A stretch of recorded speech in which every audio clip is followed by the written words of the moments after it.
到时候打开门，把这个门中间一个盖板把它拆掉，盖板拆掉之后，这个开关把它堵住，堵住之后，这个盘没有在皮带上方的时候，你就把这个门打开，然后在上面关机，关机完之后，把这个门打开，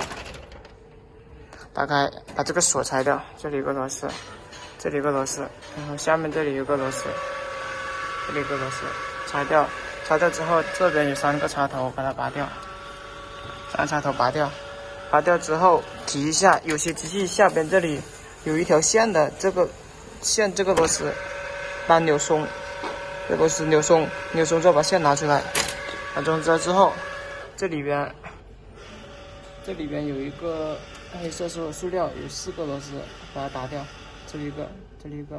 这黑色里边那个一共4个。打掉之后，皮带在外面这里，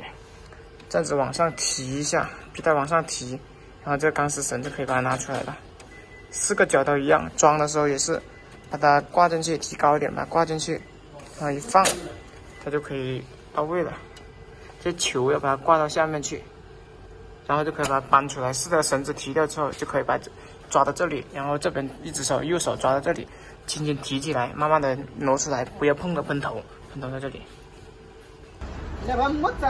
你把皮带拆下来，背后这里这个黑色塑料壳3个螺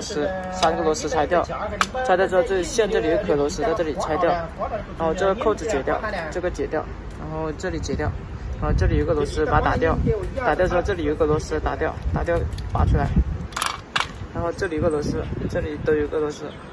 这里有个。这里有个把它拔掉，然后扣子解掉，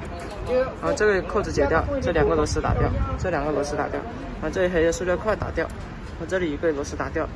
之后，这个整个就往外移一下就可以了。然后这个螺丝不要去动它，这个不能动它，这些都不要去动它。